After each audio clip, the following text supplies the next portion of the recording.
Welcome to Writers in Conversation and the opening night of the Southampton Arts and Humanities Festival. This is the third event of the day, our very first day of 2021, and we have wonderful events going on all the way through the 20th of November. So please check out the website and see what else is going on. In the meantime, I am Carole Burns, head of creative writing at the university, and the host of Writers in Conversation. This is a series that we run 3 times a semester where we invite writers from across the UK and last year when we were online, the globe, to talk about their work for people to ask questions about their work online. So tonight, we are happy to have our very own Rebecca Smith as our guest. Rebecca has published, hello, Rebecca. Hi. So this is Rebecca's 5th novel, but her very first one for children. And so that is one of the interesting things that I want to talk to her about tonight. The novel, which just came out, was it September, Rebecca? Yes, September 30th. Yeah. September, is called Shadowcat Summer. And in this evocative novel, 2 twins, Katrina and Alex, who normally live in a houseboat in London, are spending the summer in Scotland while their mother is getting treatment. As they explore this both familiar and strange countryside to them, mysterious events start happening in the area. And one night, when Alex can't sleep, he looks outside and sees what looks like a big cat.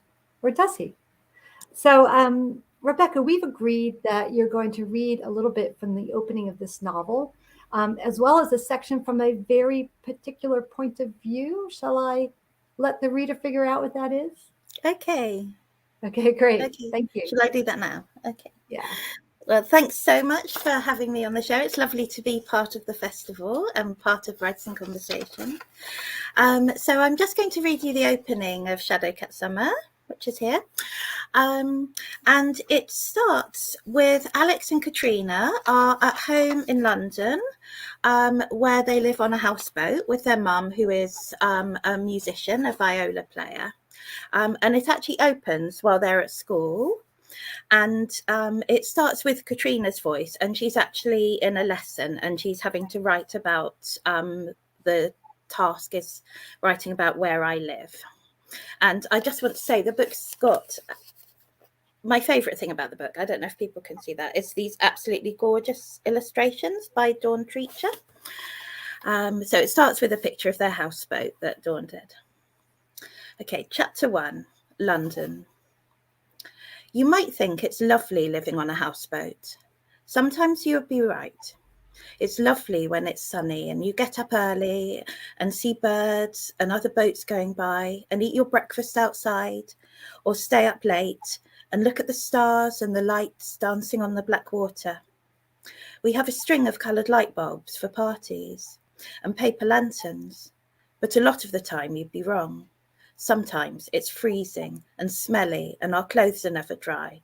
The wind is salty, even though we're miles from the sea, and suddenly our lips crack and we get cracks on our fingers, like the world's deepest ever paper cuts. Maybe an evil paper cut demon sails down the Thames and sneaks on board in the night. Even now, in summer, it can be really cold. On our boat, everything is tiny and everything should be kept really tidy. When your only space in the world is this small, you can't leave a mess or keep stuff you don't need. One time, our mum even made us chuck away things out of party bags on the way home from the party. All the rooms go into each other. That's annoying. Mum has a bedroom to herself up at the bow, but she practices her viola wherever she likes, often on deck if it's not too cold. Alex and I have to share a bedroom, which is not good when you're 11. Mum put up a curtain to try and make separate spaces, but it doesn't really work. We always know what the other one is doing, even what they're thinking. Katrina MacLeod looked up from her work. She realised she was doing what Mr. Morgan called digressing. They were meant to be writing about where I live. She glanced across the classroom to see what Alex was doing. even though she knew that he would be at the illustrating stage already. He never wrote much, just wanted to draw and draw and draw. Katrina wondered what exactly she should draw. A picture of their houseboat that morning wouldn't have been very nice. Her mum had been banging about in the bedroom, playing horrible scratchy music, and not bothering to see if they had breakfast. They did, cornflakes with no milk, or even if they went to school. Katrina wondered if she would ever write the truth about what life on the Bluebell was like. Somehow, she and Alex had always known that they weren't meant to talk about some things. It was as though they had a secret, a dark, shadowy thing that lurked and sometimes went away, but then suddenly came back and yowled, and nobody talked about it being there. She crossed out the bit about party bags, not with one neat ruled line the way they were meant to, but with black, angry scratches that almost ripped through the paper. She got up and went over to look at how Alex was getting on. He was drawing a picture of the Bluebell, a cross-section, so that you could see how all the rooms connected and what was inside them. She knew that he would go on to add a view under the water with freshwater fish and plants and little creatures that only he knew the names of. His pictures always looked perfect. Funny how you could be twins, but not good at the same stuff.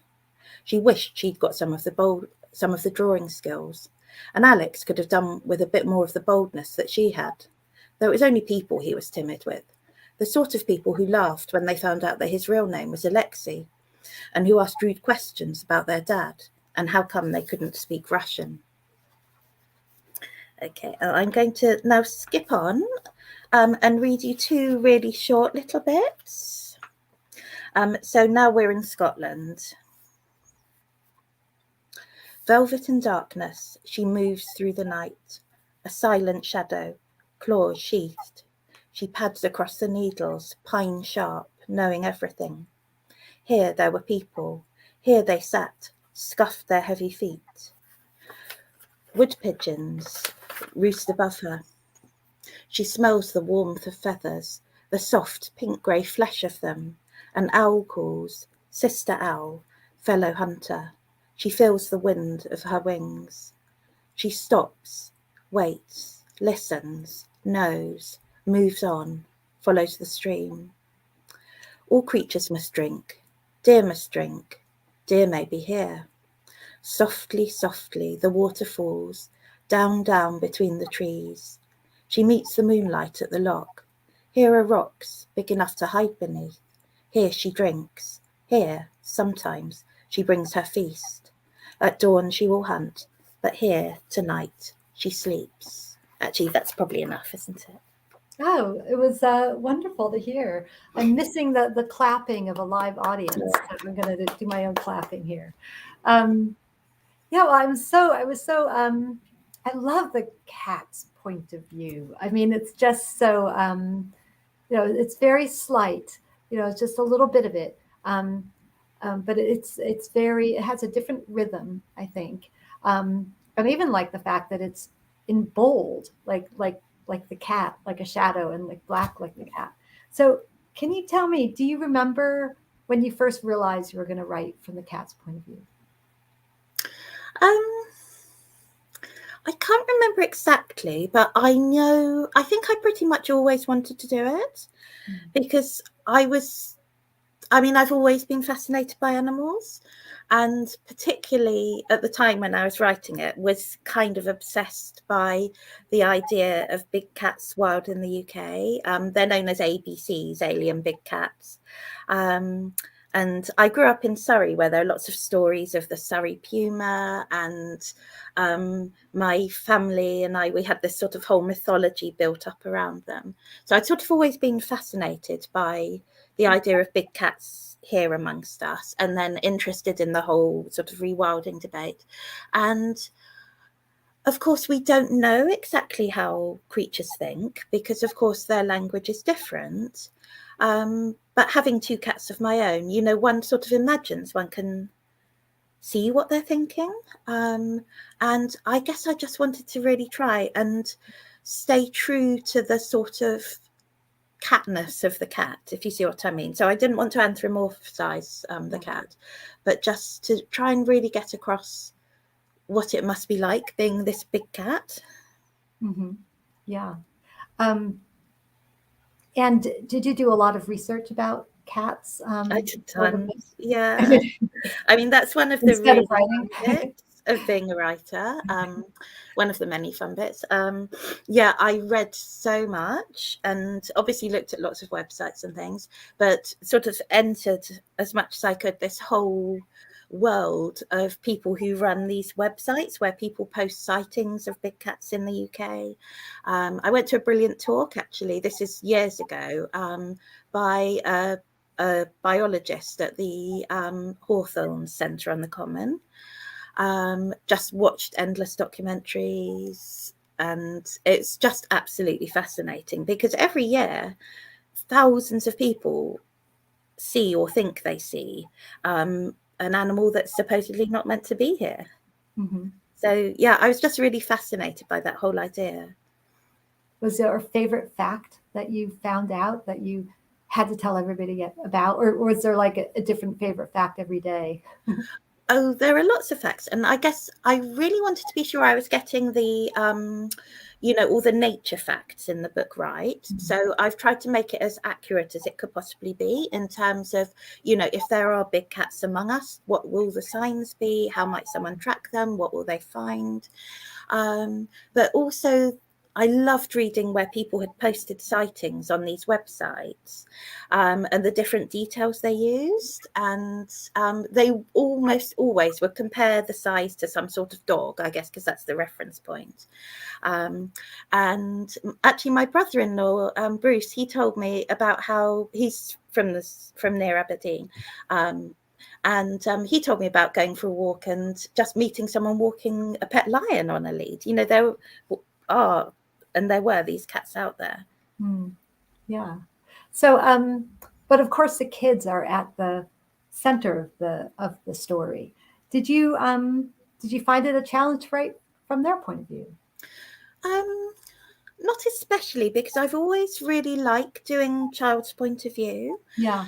And for instance, in A Bit of Earth, which I'd written before this novel, some of the bits I liked doing best were from Felix's point of view, the little boy, and also reading tons of books for kids. And I actually started writing this when my own kids were still quite young. So it was always something that I'd wanted to do. And I love reading stories from children's point of view, whether they're stories for children or for adults, because they can be both, obviously.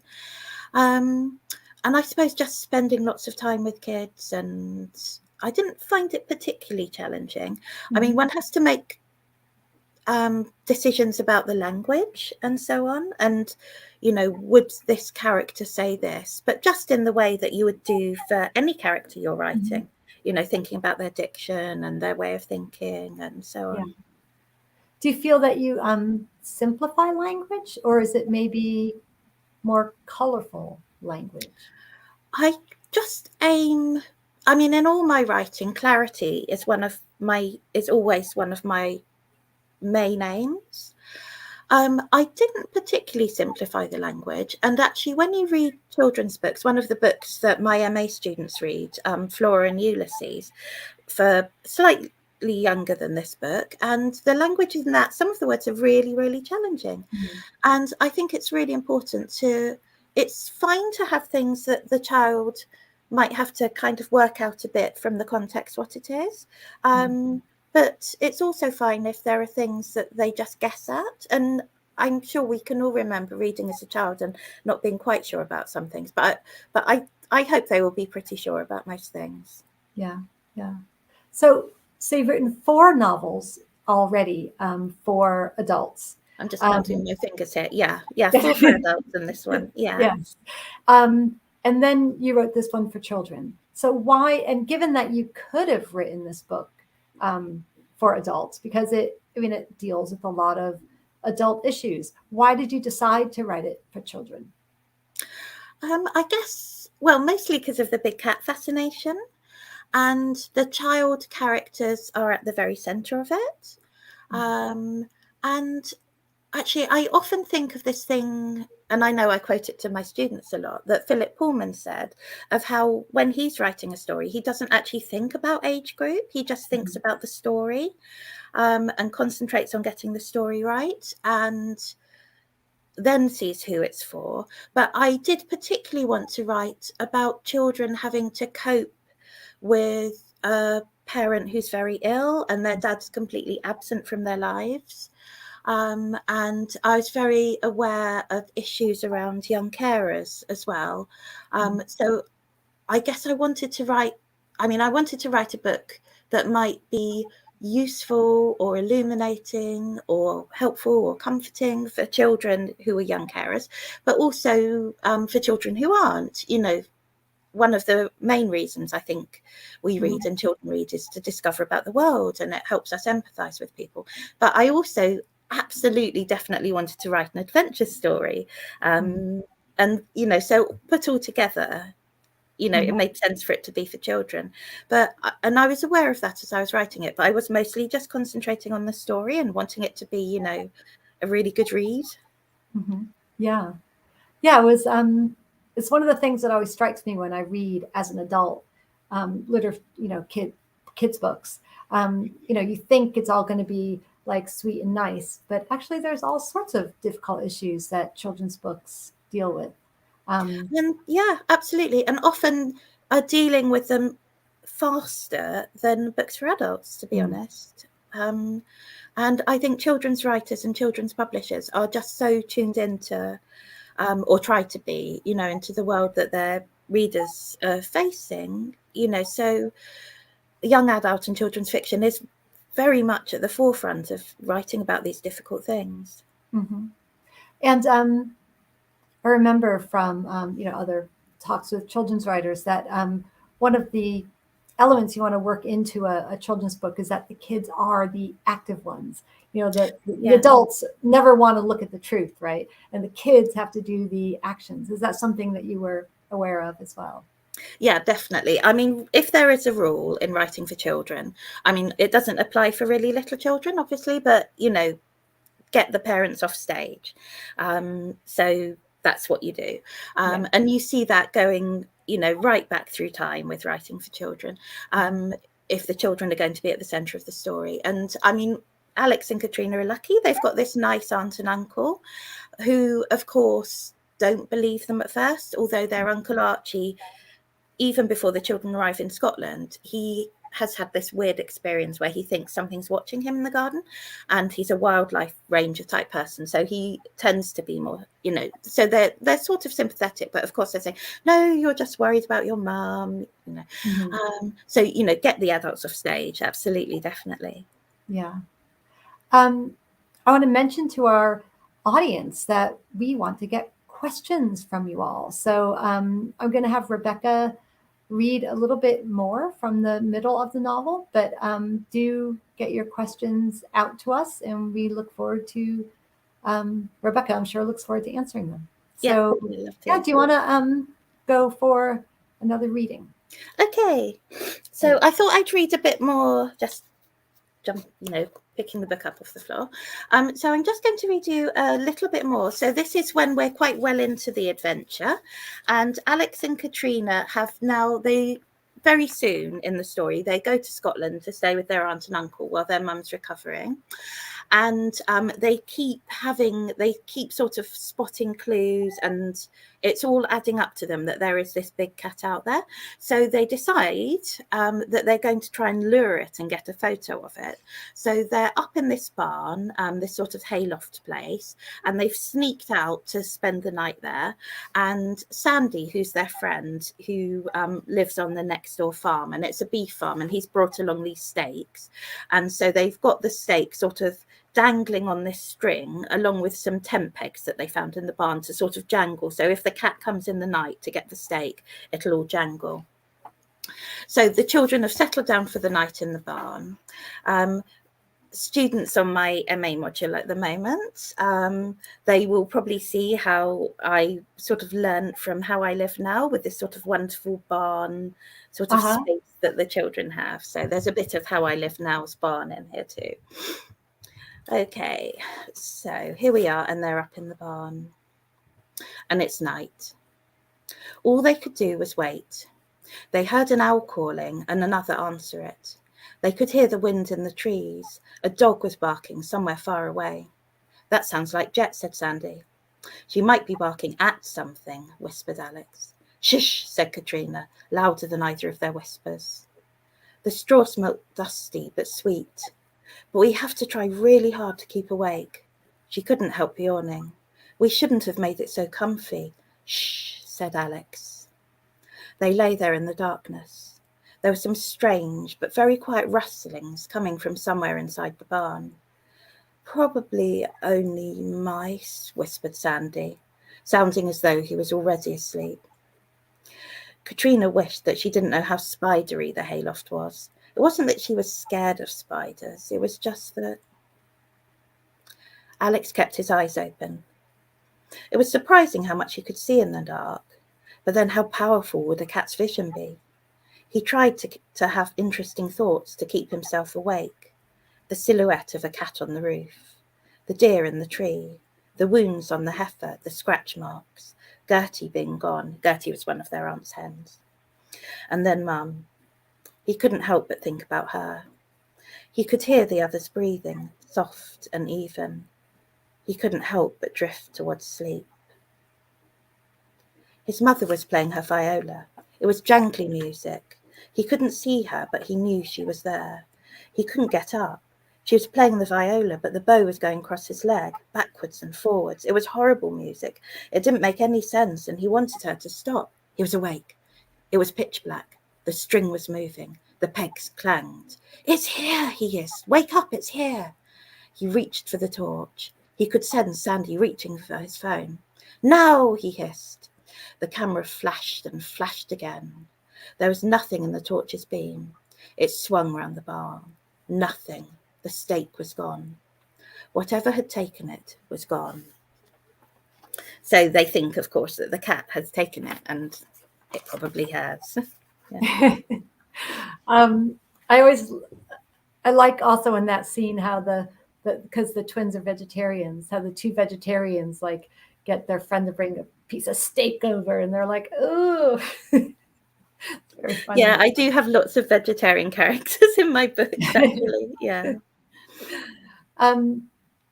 So that the beginning of that in the barn gives you a little bit of a sense of the of place there of Scotland. And a lot of your novels are set in the Hampshire or Southampton. Was it really fun to explore Scotland in this one as a place? Yeah, and it was lovely. I'm actually half Scottish, which I'm very proud of, and go to Scotland when I can. And I guess some of the ideas for it started when we went to visit my years and years and years ago. You know, novels have a genesis so long before they actually get written, I think. Visiting my sister and brother-in-law when they still lived near Aberdeen. So that sort of helped. And then I went actually to write another novel. I went on this wonderful retreat to Moniack Mohr, which is this Avon retreat place. And I was working on another novel, but just being there in this sort of wonderful bit of the Highlands. And it sort of grew from that. Mm-hmm. Yeah, so, and I've always loved writing about sort of outdoor spaces and, you know, sort of people who are quite in touch with nature and the landscape. So I guess it was that too as well.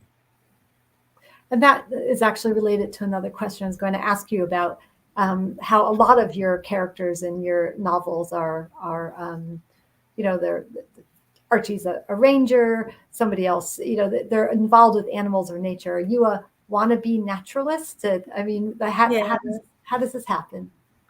Completely. Yeah. And I've always thought that, I mean, for me, there's not this big difference between arts and sciences. And I've always been very interested in science things and the natural world. And I guess there is quite a lot of wish fulfillment in there. And yeah, so definitely. The novel I'm working on now, it's a much more marine environment. But Yeah, it is. I guess I'm just fascinated by these things, and I know children are as well, and so many readers are, and there's just such a wonderful world, a lot of it narrative nonfiction, of sort of nature books, and I guess I wanted to capture some of that in a way. Yeah. And just the adventureness of it. I mean, of course, you can have great adventures in the city, but I quite like the idea of these city kids getting to have this countryside adventure as well. Highland adventure, really. Yeah. Do you think by doing that too, you can kind of tease out some themes in a book that maybe would feel more forced otherwise? Yeah, I mean, the whole thing of the cat, the whole image of the cat and the idea of the cat, and the cat sort of lurking and no one's sure it's there, and the shadowiness of the cat. I mean, that is all designed to sort of speak about the parent's mental illness in it. And it's definitely not that the mother is the cat. I mean, in the last scene I read where Alex is having that dream about his, it's not that the mum is the cat. But I guess I wanted the cat to be very much a cat, but also I was definitely using the image of the cat to represent something for the children, this thing that people aren't talking about, this thing that they know is there. And with this world of big cats, it seems a lot of the time farmers might know they're there, but because of experiences other farmers have had, such as with the Beast of Bodmin, of having the army trampling all over their ground and people laughing at them in the newspapers and stuff, they'd be much more likely just to shoot one if they saw it and keep quiet. And this sort of things that people don't speak about and things that are scary, I guess I wanted to use some of that with the cat, as well as it very much being a cat too. Yeah, and you'll be pleased to know that that really does come across in the book. Okay. In a really lovely way. I didn't think it was the mother. I did know it was her alcoholism, and yeah, it did strike me that it's kind of something people don't want to talk about. They don't want to admit, and it was a really interesting way of drawing that out. Yeah. Yeah, it's very much the world doesn't talk about and doesn't want to admit, and also Katrina and Alex feel this burden of sort of feeling they shouldn't talk about it either. And I guess, I mean, life is hard and life isn't perfect, whatever age you are. And I guess by writing about things that are wild and things that are unknown, these are all things that readers of all ages think about. And I guess I wanted to do that as well. But I also, because the whole cat thing, yes, it's shadowy and it's scary, but the children absolutely want to find out about this cat. They're fascinated. They're trying to track the cat, not run away from it. And they love the idea of this cat, so it is very much a cat, but it also, and I guess, it's just something that we've told stories about forever, whether it's wolves in the forest or the wild wood or whatever, the way humans have set fairy tales in forests so often, it's the same sort of thing that I hoped I was tuning into there. It also reminded me of, I think I'm getting this exactly right, Churchill's Little Black Dog, right? Oh, absolutely. Yeah, I love that novel. Yeah, it's called Mr. Chartwell, I think. Yeah. Yeah. There's a novel by, I think it's Rebecca Hunt, called Mr. Chartwell, but I'm not sure if you're talking about the novel or the idea behind it. I meant Churchill's. Wasn't that a phrase he used about his depression? Yeah. Churchill talked about the black dog, and it's absolutely that. And then there's a wonderful novel. I think I might get it right. I think she's called Rebecca Hunt, but I don't know, called Mr. Chartwell. And it's one of the ones I actually read at the time I was writing this. And it's about this woman whose partner has died by suicide. And she, of course, is devastated and really depressed. And one day there's a knock at the door, and it's this enormous black dog, and it moves into her house. It's absolutely fabulous. And it's a novel all about depression and grief. This is a novel for adults, and how so this dog just moves into her flat, and a great big smelly black dog that can talk. And I guess I was kind of thinking about that as well. I mean, in a way it could have been a black dog novel, but I guess I'm a bit more of a cat person. And It's there's to be a cat because it kind of slinks around and yeah. yeah. Although just in the last year, and there have been so many more sightings in the last 18 months or so with lockdown. I guess because people have been in the countryside more, and the countryside has been, roads have been quieter, and there have been a huge number of sightings of all sorts of animals, including actually wolves. There's just some this weekend, so I think in Gloucestershire, where people keep seeing wolves running across the road, and you don't know. And this is another thing that I was, you can see I'm a real alien big cat geek, but of course you don't quite know if people have seen it, although you've got some wonderful, very, very sort of reliable witnesses talking about them. But of course you can't help but think, is this just the black dog of my imagining, or the sort of black cat of my imagining? Just the way we have all these myths about, ghost dogs and black dogs and the hound of the bast, this great tradition of them. So remind me which age group the book is aimed at. Sort of like 7 or 8 to about 12, really. But child readers, they find the books that hopefully, if they've got access to them, find the books they want to read, really. So upper primary school age into sort of lower secondary school age. The twins in it are 11, and children tend to read books about children who are their age or a bit older, so it kind of tells you a bit. Although, of course, there are exceptions, like Coraline, for instance, by Neil Gaiman. Yeah. And do you, I imagine the answer to this is yes, but I'm curious. And do you think 7-year-olds will get this metaphor? I don't think it actually matters, to be honest. And I hope it works as a good adventure story, and a story about a pair of twins who are worried about their mum, and I just hope that they would enjoy it, really. And so if they don't, because you're not expecting your child reader to be thinking, oh, what's she doing with the imagery here? You just want them to enjoy the story. Yeah, but I like the ideas. I'm thinking, oh, the cat's kind of like the mother's illness. I think they will. I think they will. Yeah. And one thing a friend of mine who used to write for CBeebies said, and it's just always stayed with me. So she was writing things for under 5s on CBeebies, and she said, they may be young, but they're not stupid.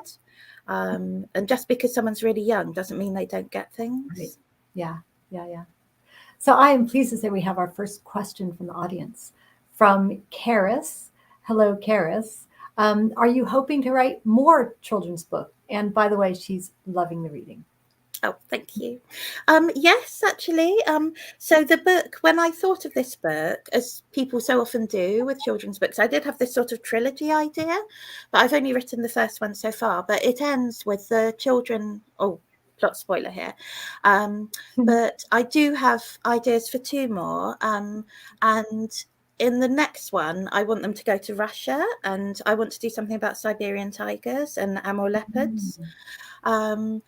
Nice. So I've got a novel for adults that I'm meant to be finishing at the moment, but then I'd love to do that one. And also, I'm so interested in the whole rewilding thing, which is taking off really fast at the moment. The whole what?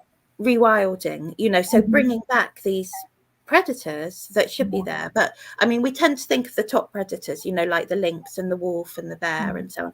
But actually, the whole rewilding, it's all the animals, the insects and the plants and everything. And I would love to write a book that was about rewilding in Scotland, which, I mean, there are bits of sort of Northumberland and Scotland that seem like really good candidates for rewilding. So I would love to do something like that, perhaps with Alex and Katrina in as well. Oh, wonderful. You have a series going. Maybe, yeah.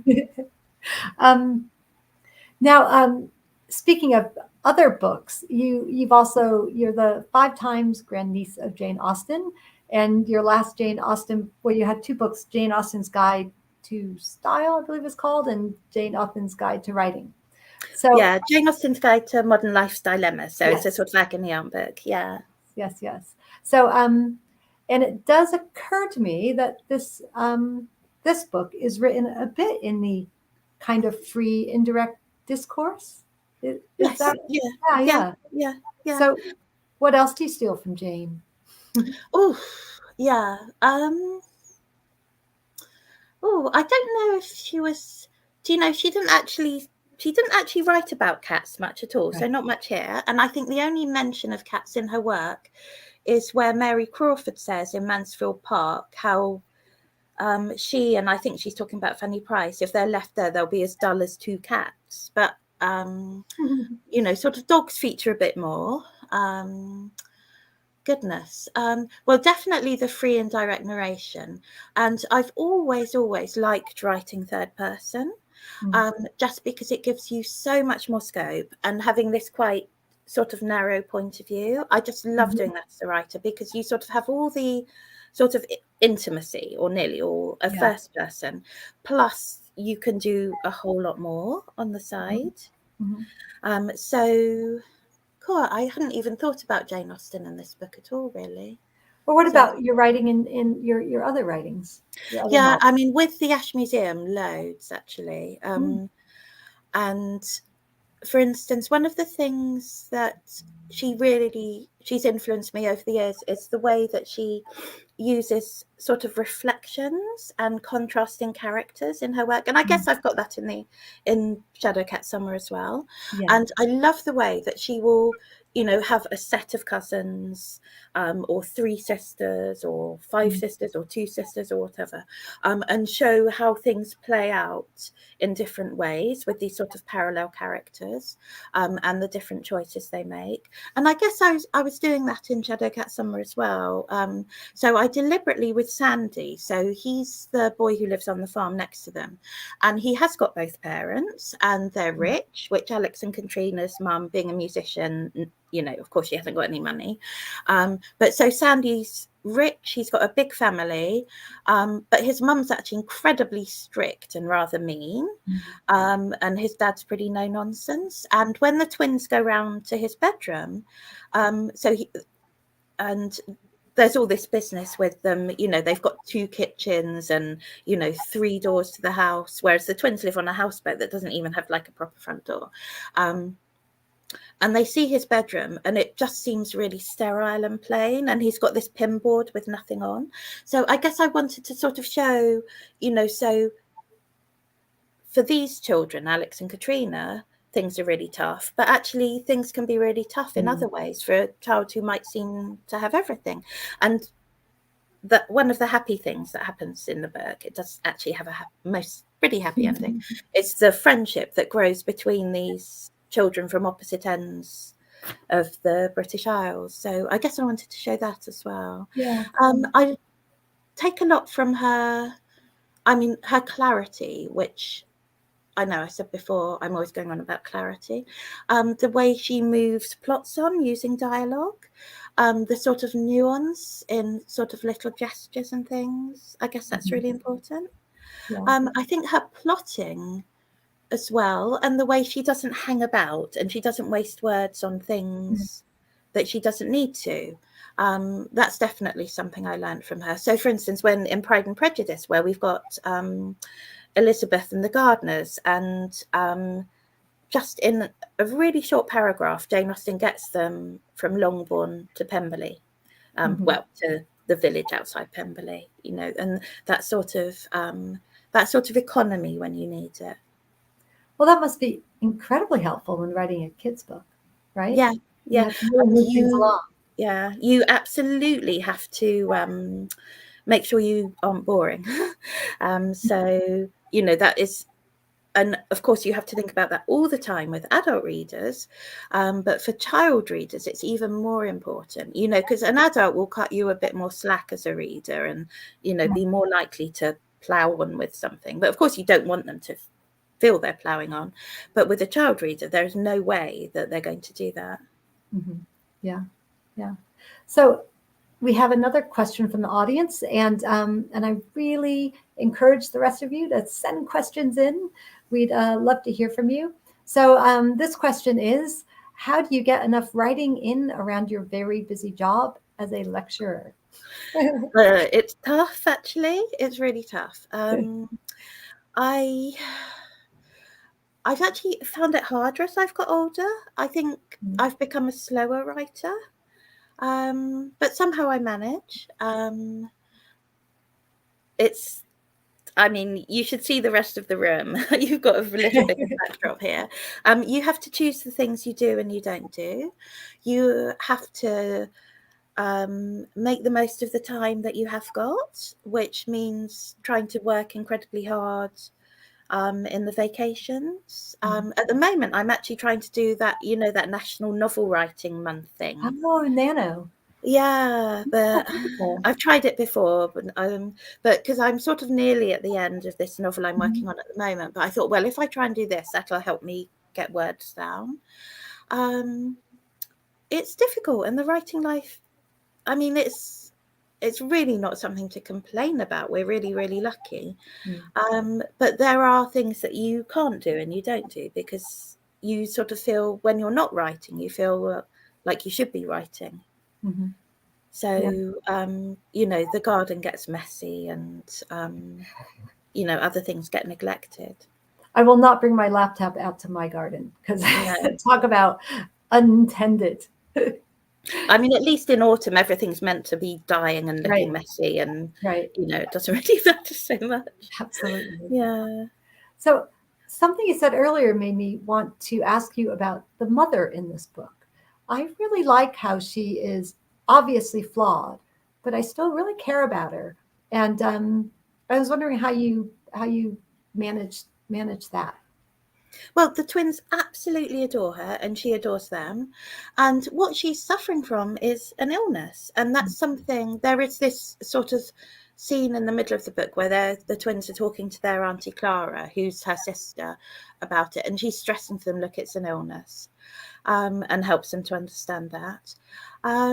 But as well as the things that are tough with their mum and her illness, the twins talk about and think about all the things that they, the things they love about her.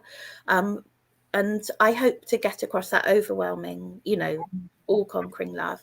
And so, for instance, when Alex is at his auntie and uncle's house in Scotland, he just really misses things back home on the houseboat, because his aunt's got everything in the kitchen is in jars with, flour, sugar, whatever written on. And he sort of longs for the old, slightly rusty panettone tin that their mum keeps the bread in at home. And she is their main family, and they need to be reunited with her. And that's what the story's really about. Yeah. In addition to having lots of naturalists in your books, in this one, you've got two artists. Can you talk about that at all? Because the mother is a classical musician, and the aunt is a visual artist. Yeah, and also the twins. So Katrina at the beginning in that bit, she's saying she wishes that she had some of Alex's drawing talent, but actually she plays the flute. So she's taking after her mum there, and Alex is good at drawing. So we've got quite a lot of people,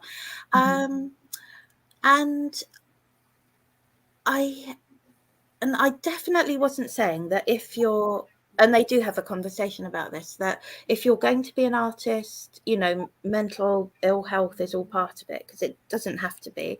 But of course, artists, particularly writers, I think, and, writers, artists, musicians, anything that involves performance, there's performance anxiety.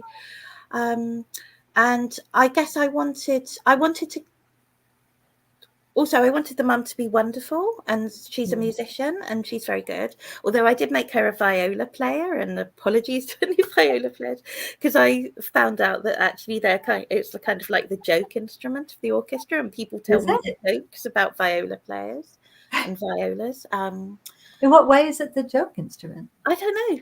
Yeah, not being a viola player, but there's whole on sort of music websites and things. There's viola players are the ones people make jokes about, apparently. So that's partly why I gave her the viola. And my daughter plays the flute, and I'm not a musician, and my kids and my husband, they're all very musical, but I'm just not. And I think for me, there's a lot of wish fulfillment in that as well. You know, if I could choose another life, I mean, I would love to be someone who's in an orchestra, and I would love to be someone who's a painter. And I think people who are musicians and artists, you know, in a way they have more fun than writers, because the painters get to muck around with paint. And I just love the idea. I think if you're in an orchestra, I know it's very stressful and all that, but it must also be really good fun to be doing something so communal, and, you know, off you will go on your tour bus and everything. Yeah. So I guess I was sort of a bit jealous there. Yeah, writers, I mean, I suppose orchestra players may not do this either, but you know, writers can't go jam.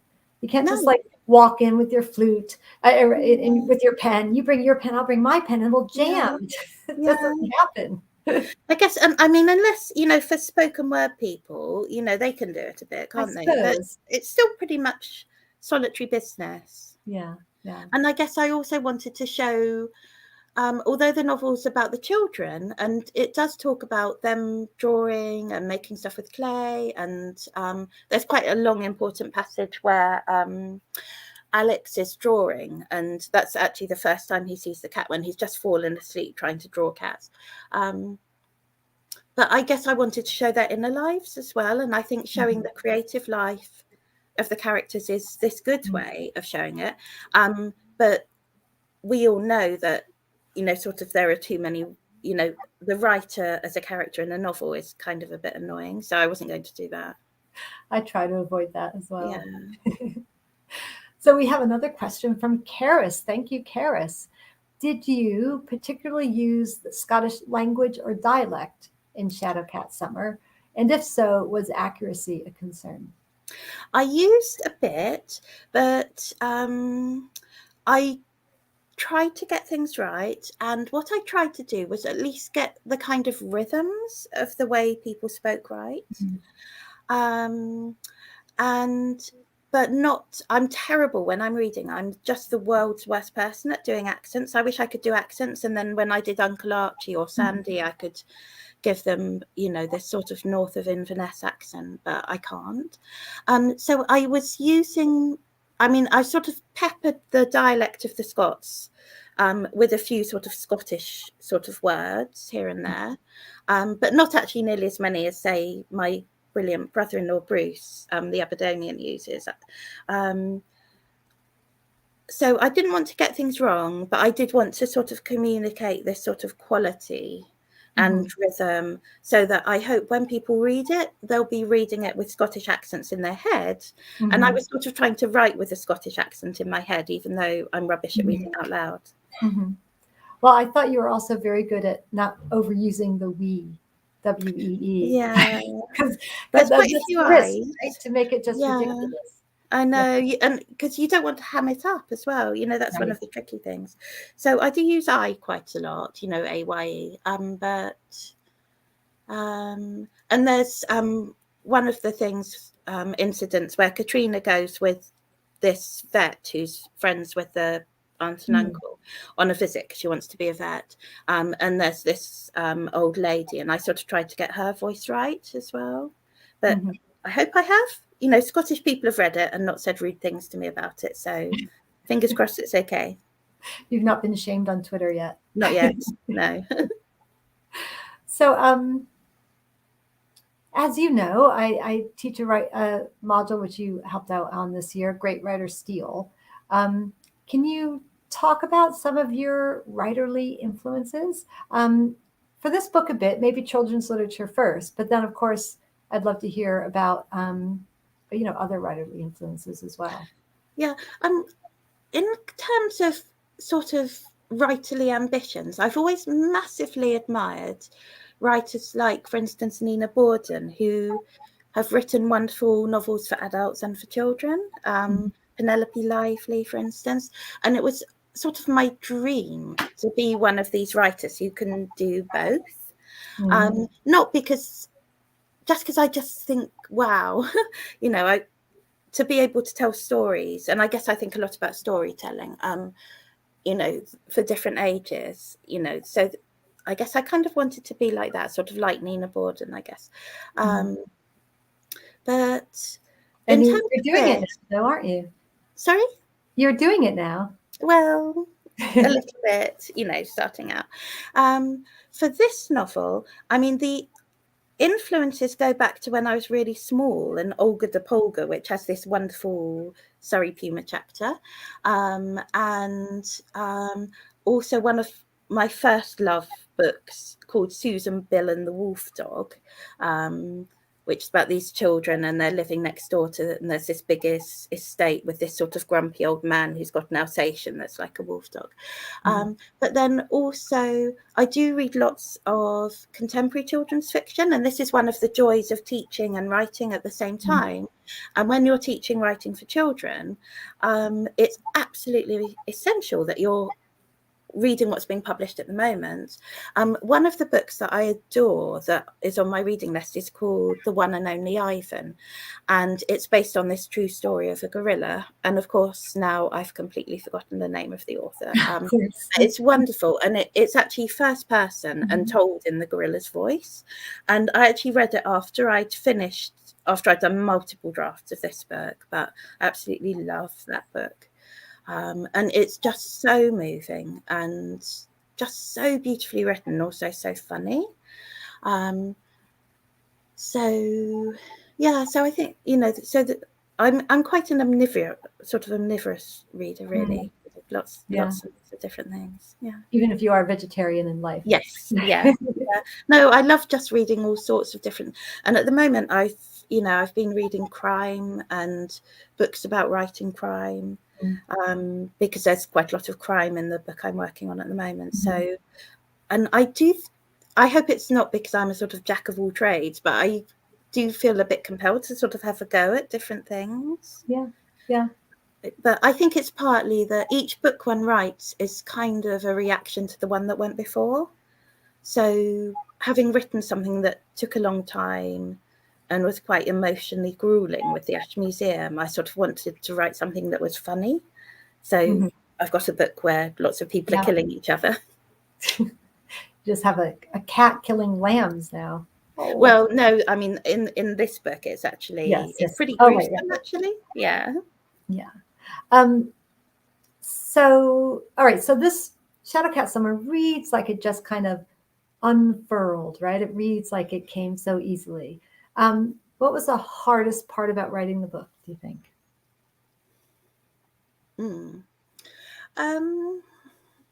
I think the plotting, because I tend to not think hugely about plot, and I always think, oh, just concentrate on your characters and that will unfold.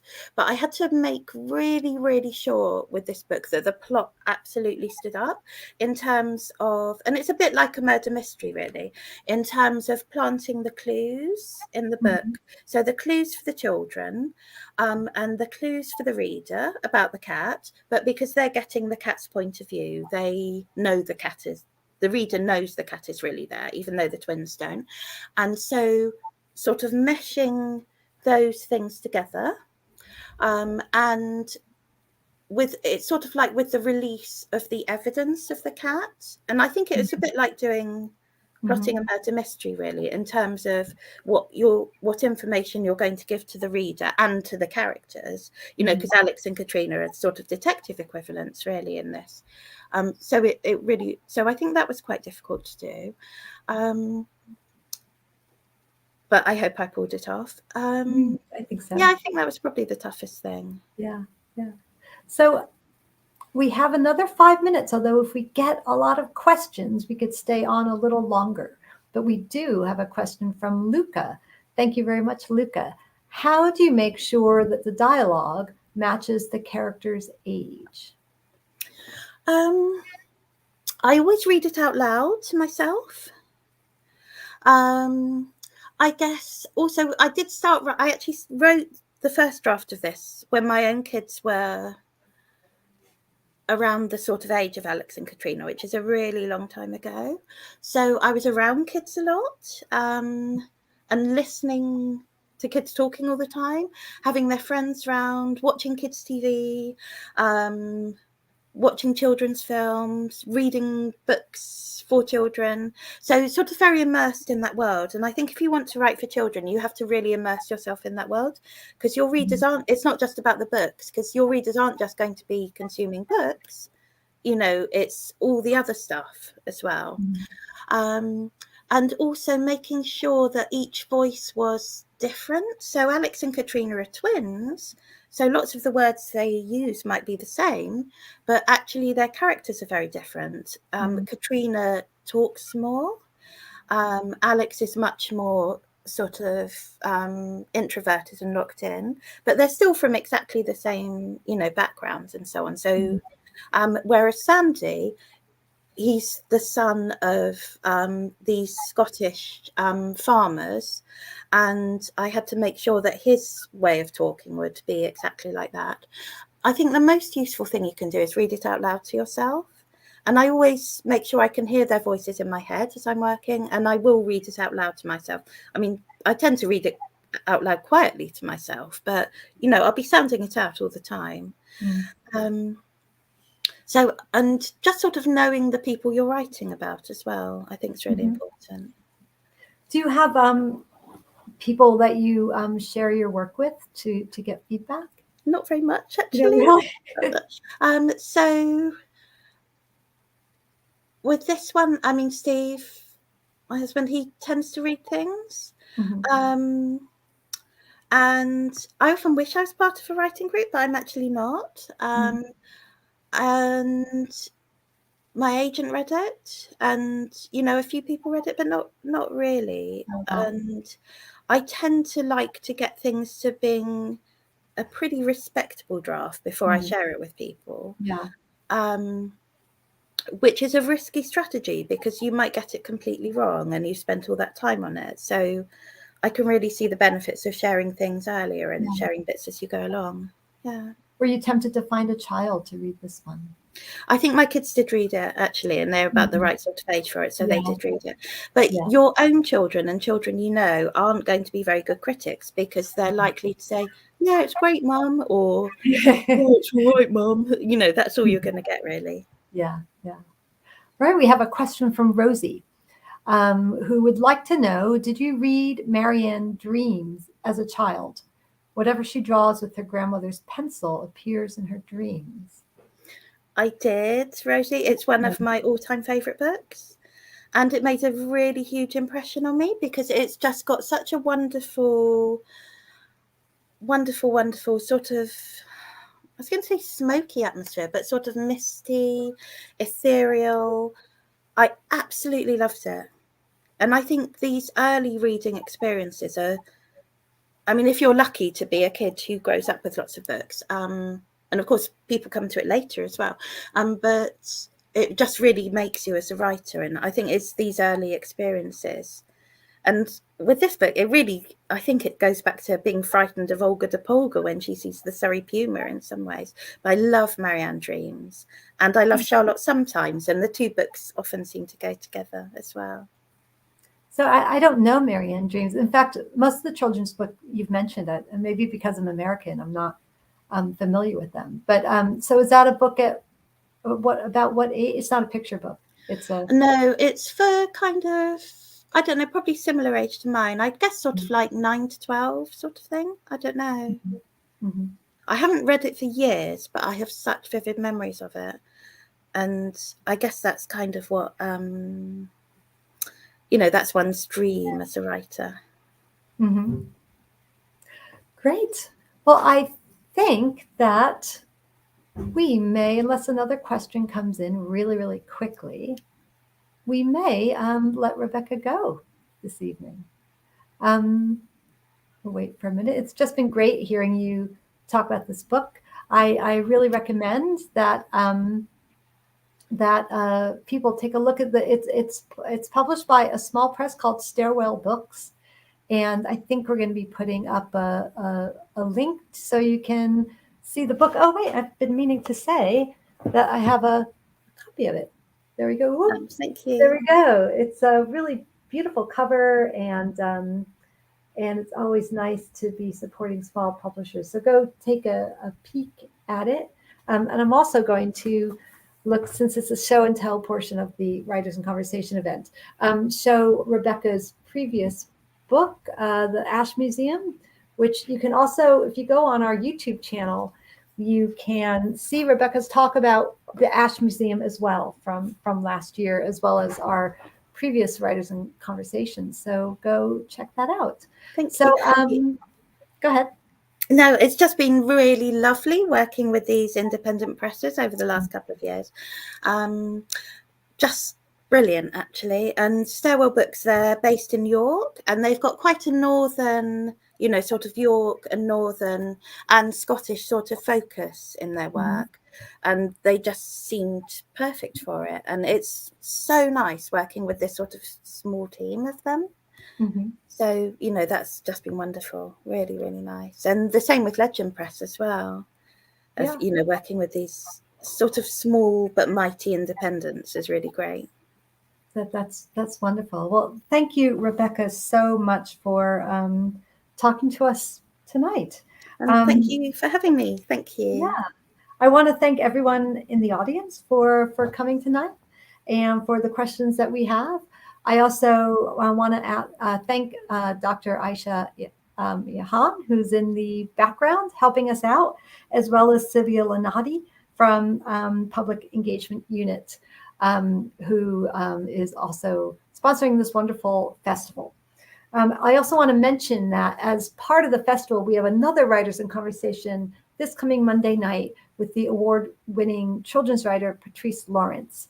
She's going to be discussing a book set in Southampton, a historical novel called Diver's Daughter. It's at the same time on Monday night, 7:30, and I hope you join us for that too. So, Rebecca, thank you once again. Thank you. So before everyone goes, can you please help let us know your thoughts about today's session so that we can improve future events by taking part? Whoops, I've misread that sentence. Let us know what you think so we can improve future events. And you can do that by taking part in this short anonymous survey.